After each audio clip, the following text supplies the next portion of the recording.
This is Radio TV Phono Nut, and what we have torn apart on the bench is a Ream Califone model 1810 classroom phonograph from 1969. This is a solid state mono model, and it's one of the better ones with a 12-inch speaker in the lid.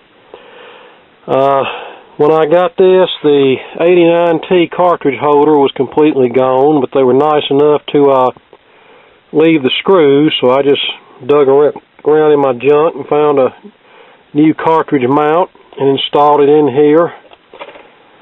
And I ran heat shrink tubing over the cartridge leads so you can flip this without it breaking the wires off from the terminals, and I still have to fix this back in the tone arm properly. So we got that straightened out and did all the usual cleaning and lubrication on the drive mechanism. I wasn't even going to make a video of this, but we ran into something with this that we rarely run into with a phonograph, and we have a bad motor on this one. Now, this uses one of the good, well, maybe not in this case so good, but the good standard General Industries AC motor.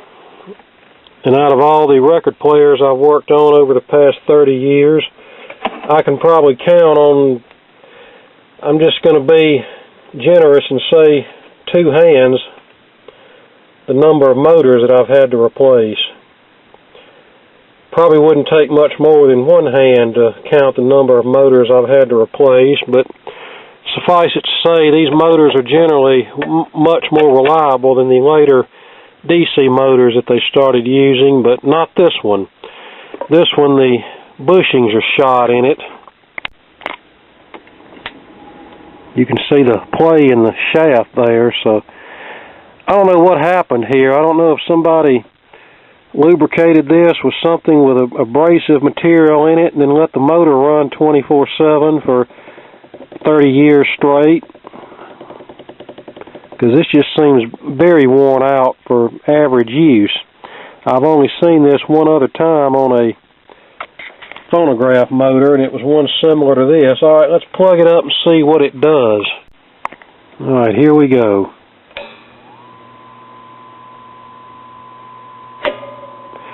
Well, it's actually running pretty quiet now, but it wasn't so quiet earlier.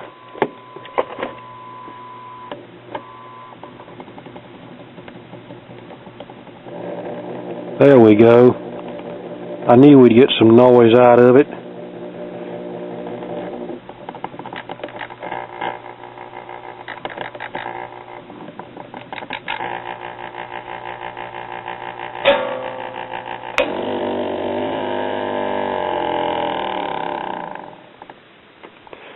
So, yep, that motor is gone. Now, what do we do about that? It ain't like I can just run down to the parts house and buy a motor.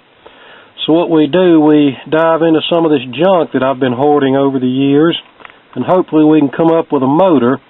And I think I have something here under my feet that might work. Here's a cheapo piece of crap RCA kitty player with a busted case. It's a tube-type model from the early 60s. I had actually had worked on this, and then it was in an accident, and the case got busted, so I've been ripping parts off of it. Besides, it didn't sound all that great anyway. But this uses a General Industries drive mechanism, just like the Califone does. Yeah, I think I'll replace those motor mounts. I'm not sure. If I did, I'll just take them off of this one and put them on the other one. But yeah, this has a 4-speed drive mechanism, so my plan is to just take the motor out of this, put it in the Califone. And then there's some more parts of this mechanical drive mechanism that I need for a Newcomb player that I have up there. Okay, here's our motor. Some might say, why don't you just change out the bushing assemblies? Well, I think they're physically different sizes on the bad motor, but I can swap the whole motor out and it'll fit on the rest of the mechanism just fine. Now you got to be careful, because many of these kiddie phonographs with a series string amplifier, tube amplifier, use a 90-volt motor. This one, fortunately, uses a 120 volt motor with a tap on the winding for the tube filament, so we'll just delete the filament tap and we'll just connect to our 120 volt input to the motor. And yeah, this amplifier is one that I heavily modified. It was only a one tube, or actually a two tube wonder, but since it has a rectifier tube, that doesn't really count for any kind of audio. This is one that I'd added an extra stage to run a more modern cartridge in it, but after the accident, that all got scrapped, and I'll probably just end up using parts off of this amp to fix something else. Okay, here's our motor, and the white wire is the filament tap, so I just cut it off. Our brown and black is where the 120 AC goes in, and of course here's all our screws and washers and whatnot, because we might need those to mount this motor that I think is physically bigger to this drive mechanism here.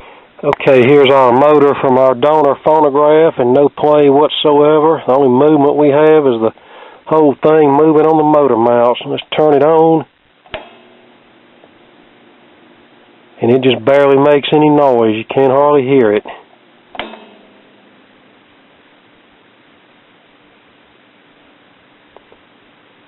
Looks like we have good spin down time here, so that's good. And we'll clean the capstan shaft to get any of the oil deposits off and put it all back together. Okay, let's see what happens.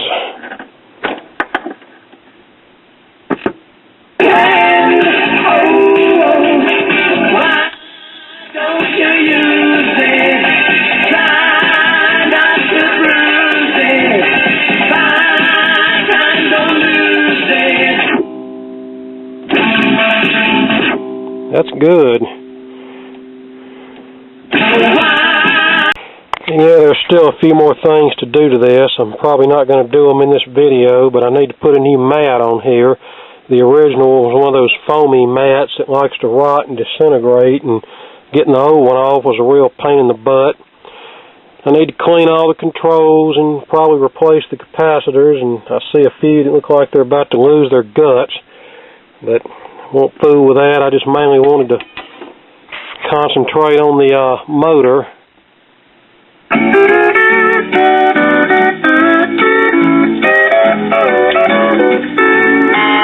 There's a bluebird on your windowsill. There's a rainbow in your sky. There are happy thoughts your heart can feel, near enough to make you cry.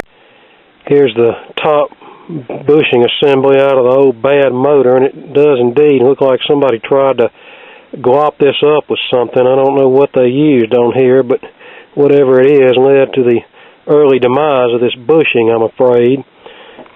And the bottom one doesn't look much better, and it's got a little play in it, but not like the top one has. So, but yeah, we'll hang on to this old motor. We might need parts off of it down the road.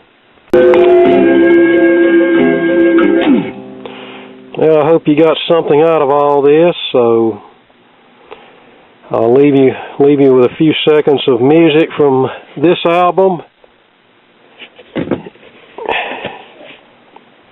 and we'll have more to come later. Yeah, that slips on there because there's no pad.